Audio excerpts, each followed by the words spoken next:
आपका हार्दिक अभिनंदन करता हूं। दोस्तों,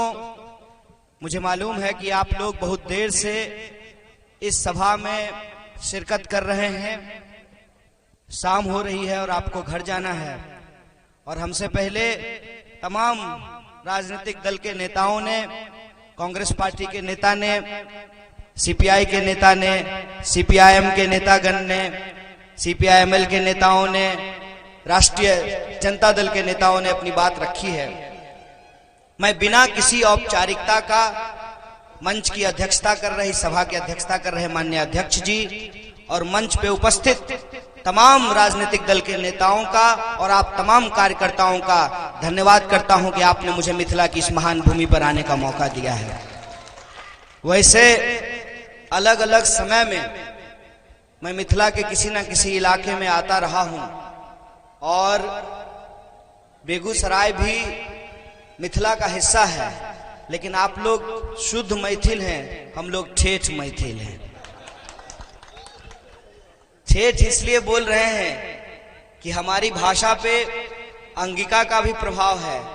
मगही का भी प्रभाव है और मिथिला की मैथिल भाषा तो है ही।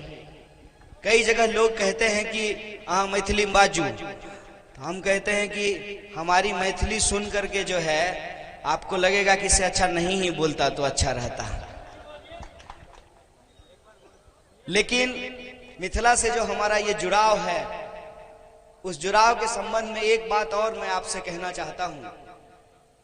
हमारे यहां हर साल अयोध्या से बारात आती है और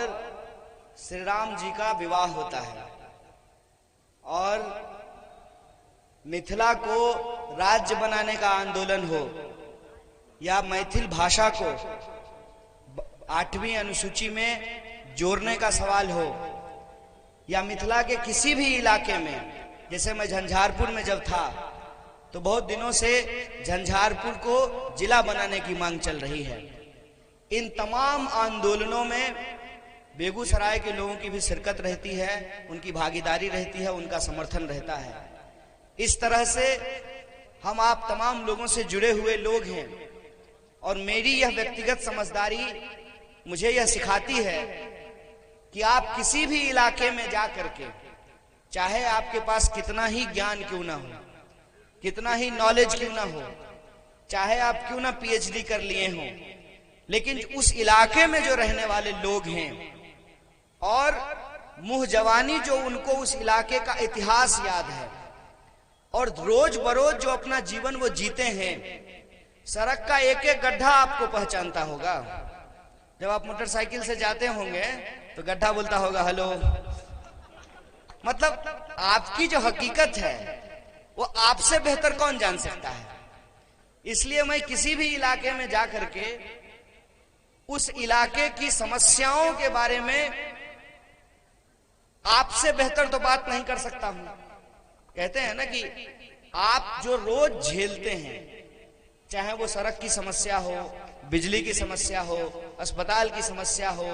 या ब्लॉक में जो आपको काम करवाने में दिक्कत होती है, किसी भी योजना की लूट हो या अपने बाल बच्चों की, अपने आने वाली पीढ़ी का भविष्य हो, आप हमसे बेहतर समझते हैं। उस पे मैं ज्यादा बात ना करके जो मौजूदा परिस्थिति है उसमें जन भागीदारी के आधार पर, जन सहयोग के आधार पर समाज को बेहतर, सुंदर कैसे बनाया जा सकता है, इस दायरे में अपनी बातचीत को रखता हूं। आप में से बहुत सारे लोगों ने पिछली बार भी मुझे यहां बोलते हुए सुना होगा। जनगण मन यात्रा के दौरान हम लोग यहां आए थे और मैं आपको बधाई देना चाहता हूं कि आप उस वक्त जो हमारा साथ दिए थे, ये उसी का असर है कि इस बार बिहार विधानसभा का चुनाव जात पात पर नहीं, धर्म के झगड़े पे नहीं,